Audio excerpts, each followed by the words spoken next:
வாழ்க வையகம், வாழ்க வையகம், வாழ்க வளமுடன். வாழ்க வையகம், வாழ்க வையகம், வாழ்க வளமுடன். குரு வாழ்க, குருவே துணை. நாமும் பார்க்கடலை கடையலாம், அமுதத்தை அருந்தலாம். ஆதி காலத்தில் ஒரு நாள் தேவர்களுக்கு சாகாவரம் பெற வேண்டும் என்று ஆசை வந்தது. என்ன செய்வது? அதற்கு பார்க்கடலை கடைந்து அதிலிருந்து அமுதம் பெற வேண்டும் என்று சொல்லப்பட்டது. பார்க்கடலை கடைவது எப்படி? தேவர்கள் நோஞ்சான்கள், அவர்களால் மட்டும் பார்க்கடலை கடைந்துவிட முடியாது. அதனால் உடல் பலம் மிக்க அசுரர்களை கூட்டு சேர்த்து கொள்ள வேண்டும். அதோடு கடினமான ஓடு உடைய ஆமையின் மீது மேருமலை எனும் மந்திரமலையை மத்தாக வைத்து வாசுகி பாம்பை கயிறாக கொண்டு பார்க்கடலை கடைந்தால் அமுதம் பெறலாம் என்று ஆலோசனை. அதன்படி பார்க்கடலை கடைந்த போது முதலில் வெளிப்பட்டது ஆழகால விஷம். இது என்னடா வம்பு? கிணறு வெட்ட போதம் வந்த கதை. சாகா வரம் தரும் அமுதத்தை தேடினால் ஆளை கொள்ளும் விஷம் வந்து விழுந்ததே, என்ன செய்வது? மீண்டும் ஒரு அறிவுரை கிடைத்தது. அதன்படி இவர்கள் சிவபெருமானிடம் போய் தீர்வு கேட்க, அவர் அந்த விஷத்தை தான் இருப்பதாக சொல்லி அதை அருந்தினார். வானிலுள்ள தேவர்களை வாழ வைக்க விஷம் குடித்தான், நாட்டில் உள்ள விஷத்தை எல்லாம் நான் குடிக்க விட்டுவிட்டான் என்றார் கண்ணதாசன். இப்படி தேவர்களுக்கு கிடைத்த விஷத்தை சிவன் அருந்திவிட, அருகில் இருந்த உமையவள் சிவனின் கழுத்தை அழுத்தி விஷம் உடலில் இறங்காதவாறு தடுக்க விஷம் கழுத்திலேயே தங்கிவிட்டது. அதனால் சிவபெருமான் திருநீலகண்டன் ஆனார். சரி, இதன் பிறகு மீண்டும் வந்து பார்க்கடலை கடைந்த போது வெள்ளை யானை வந்தது, பிறகு வெள்ளை குதிரை வந்தது, பிறகு பல்வகை செல்வங்கள் வந்தன. இறுதியில் வந்தது அமுதம். அதை அசுரர்களை ஏமாற்றிவிட்டு தேவர்கள் மட்டுமே அமுதம் உண்டனர், சாகா வரம் பெற்றனர். இந்த புராண கதைகளுக்கு சரியான விளக்கம் தெரியாத காரணத்தினால சிலர் எழுப்பக்கூடிய கேள்விகளுக்கு விடை சொல்வதற்கு இயல்வதில்லை. இப்படிப்பட்ட புராண கதைகளின் உட்கருத்தை தோண்டி எடுக்கும் நுட்பம் அருட்தந்தை வேதாத்திரி மகர்ஷி அவர்கள் அருளியுள்ள வேதாத்திரிய தத்துவத்தில் அடங்கியுள்ளது. வேதாத்திரியம் என்ற ஆன்மீக விளக்கை கொண்டு இந்த கதையில் அடங்கியுள்ள ரகசியத்தை தேட வேண்டும். இந்த தேடல் நமக்கு முதல் அனுபவம் என்பதால் சற்று கூர்ந்து நுணுகி ஆராய்ச்சி மனதோடு சிந்தித்து தெளிவுபெற வேண்டும்.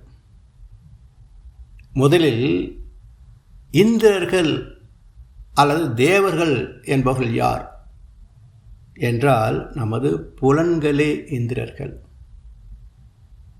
இந்திரர்களின் தலைவன் தேவேந்திரன், அதாவது புலன்களுக்கு அடிப்படை ஜீவகாந்தம்.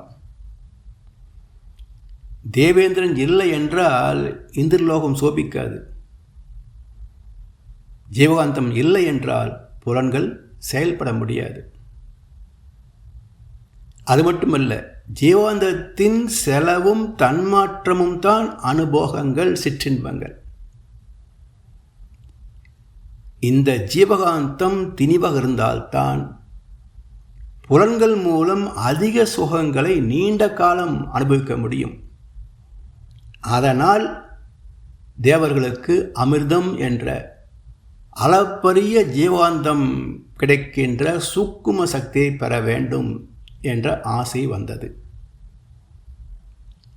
இரண்டாவது, அரக்கர் அசுரர் என்பது நமது ஆணவம், புலன்வயப்பட்ட வாழ்க்கை. மற்றவர் உடைமைகளை பறித்து வாழ்கின்ற அதர்மம் சார்ந்த பாவம் சார்ந்த வாழ்க்கை அரக்கத்தனம். மூன்றாவது, பார்க்கடல் என்பது வித்து சக்தியை தாங்கியுள்ள மூலாதாரம். நான்காவது, மந்தரமலை அல்லது மேருமலை என்பது நமது உச்சி மையம், துரியம். அஸ்வினி முத்திரை மூலம் வித்து சக்தி கடையப்பட்டு ஓஜஸ் மூச்சு மூலம் உச்சிக்கு ஏற்றினால் அமுதம் கிடைக்கும் என்ற காயல்ப பயிற்சியின் குறிப்பு. ஐந்தாவது, வாசுகி பாம்பு என்பது நமது குண்டலினி சக்தி. மூலாதாரத்தில் தொடங்கி சக்திகளம் கடந்து விரியும் வாசுகி பாம்பு மனம் ஒடுங்கி உள்ள இடம். மூலாதாரம் என்ற வாசுகி பாம்பின் வால் பகுதி. அந்த பக்கத்தில் தேவர்கள் நின்றனர். மூலாதாரத்தில் இருந்து கிளம்புகின்ற மன அலைகள் மூளையில் மோதும் போது எண்ணங்கள் பிறக்கும். அதில் ஐம்புலன் சார்ந்த அனுபவங்கள் பிரதிபலிக்கும். இந்த பக்கத்தில் அசுரர் நின்றனர். அதாவது மனம் ஒடுங்கிய தேவர் ஒரு பக்கம், புலன்வயப்பட்ட அசுரர் மறுபக்கம் நின்று வாசுகி பாம்பை கயிறு போல் பற்றி கொண்டு பார்க்கடலை கடைந்தார்கள் என்பது விளக்கம். ஆறாவது, ஆமை. ஆமை என்பது புலன் அடக்கம். ஆமை போல் ஐந்தடக்கி என்பார்கள். அதாவது ஆமையானது தனது தேவைகளை நிறைவு செய்வதற்கு மட்டுமே 4 கால்களையும் தலையையும் வெளியே நீட்டி செயல்படும்.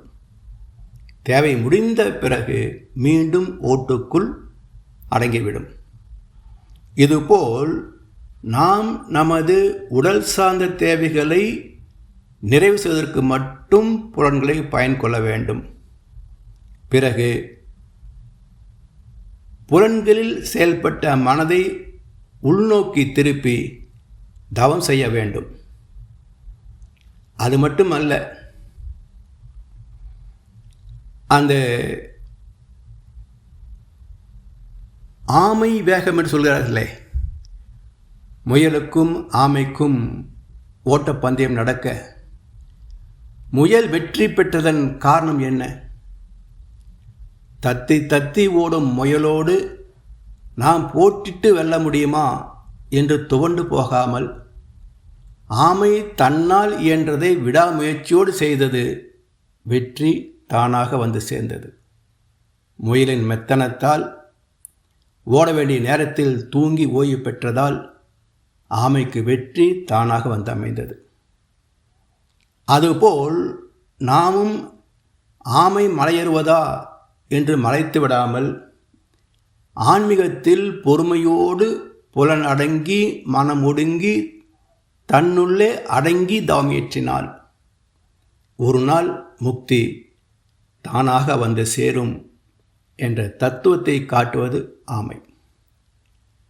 அரக்கர் என்ற அதர்மத்தில் ஆர்வமுள்ள ஆணவமும் தேவர் என்ற தர்மத்தில் நாட்டமுள்ள நேர்மையும் இணைந்து பார்க்கடல் என்ற வித்து சக்தியை கடைய வேண்டும்.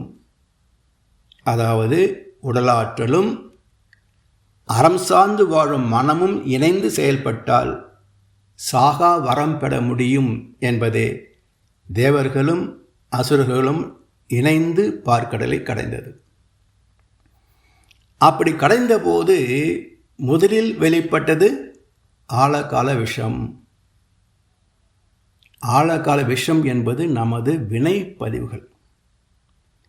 ஆலமரம் மேல் நோக்கி வளர்ந்து முதிர்ந்த பின் கீழ் நோக்கி விழுதுகள் மூலம் திரும்பி பூமிக்கு வருவது போல் செய்த வினைகள் முதிர்வு காலத்தில் திரும்பி வந்து நமக்கு இன்பம் அல்லது துன்பத்தை விளைவாக தருகின்ற பார்க்கடலின், அதாவது வித்து சக்தியை மையமாக கொண்ட ஆத்மாவின் மனசாட்சியின் கூறுதல் அறம். உமையவள் என்பது சக்தி களம், இயக்க களம், டைனமிக் ஸ்டேட் அல்லது டைனமிக் எனர்ஜி. சிவம் என்பது தெய்வம், அறிவு, static state, static energy, stock force என்று சொல்வோம். பார்க்கடலை கடையும் போது வெளிப்பட்ட ஆழகால விஷத்தை யார் அருந்தினாலும் துன்பம் நிச்சயம், மரணம் நிச்சயம். அதாவது ஆத்மா வெளிப்படுத்துகின்ற தீய கர்ம விளைவான துன்பத்தை யாரும் தவிர்க்க முடியாது. ஆனால் கண்ம வினைகள் எல்லாம் கழிந்தன உணர்கின்றேன், உன்னை அறிந்து உய்ய உலகோர்க்கு தொண்டை செய்வேன் என்கிறாரே மகரிஷி. எப்படி என்றால், இறையுணர்வில் கலந்துவிட்டால் துன்பம் நம்மை தாக்காது. வந்த வினையும் வருகின்ற வல்வினையும் கந்தன் என்று சொல்ல கலங்குமே என்பதே சிவபெருமான் விஷத்தை அருந்தியதாக சொல்லப்பட்ட கருத்து.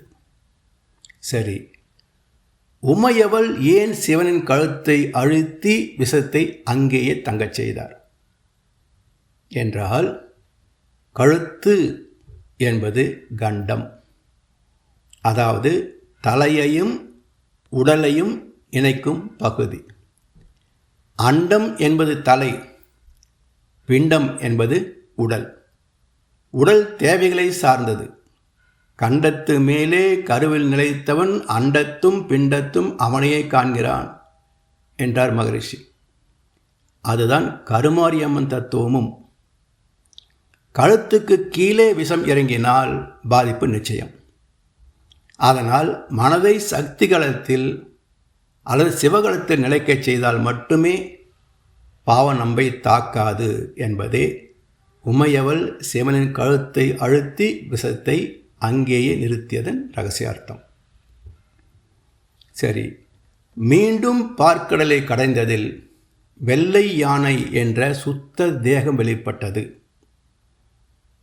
அதாவது தவத்தின் துணையோடு அறம் சார்ந்து வாழ்ந்தால் தூய உணவும் தூய எண்ணமும் நமது உடலை தூய்மை செய்து வள்ளலார் சொன்னது போல் சுத்த தேகம் என்ற உன்னதத்தை எய்தும். சுத்த தேகத்தில் பிறப்பது வெள்ளை குதிரை என்ற களங்கமற்ற வித்து சக்தி, தூய்மையான ஜீவகாந்த சக்தி. அதன் மூலம் அமிர்தம் என்ற மீண்டும் பிறவா வரம் கிட்டும், சாகா வரம் கிட்டும். செத்தால் தானே பிறப்பதற்கு. இப்படி பிறப்பு இறப்பு அற்ற நிலை கிட்டும். எனவே புலன் அடங்கி மனமொடுங்கி உச்சியில் துரியதவம் ஏற்றி அமுதம் அருந்தி பெரும்பத்தில் திளைப்பதே வாழ்வின் முழுமை என்ற நெறியை போதிக்க வந்தது மகாவிஷ்ணு என்ற காக்கும் கடவுளின் கூர்ம அவதாரம், ஆமை அவதாரம். நல்லவர்கள் நீண்ட காலம் வாழலாம். ஆனால் தீயவர்கள் வாழ்வதே மற்றவர்க்கு துன்பம் நேரும் வாய்ப்பு அல்லவா? அவர்கள் நீண்ட காலம் வாழ்ந்தால் மக்கள் நிம்மதியாக வாழ்வது எப்படி? அது மட்டுமல்ல, மக்கள் பேரின்பம் துய்த்து இறைநிலையோடு கலக்க வேண்டும் என்ற பரிணாம நோக்கமும் நிறைவேறாதே. அதனால் அரக்கர் அமுதம் அருந்தாதபடி மோகினியாக மாறி மகாவிஷ்ணு தடுத்தார் என்று கதை முடிகிறது.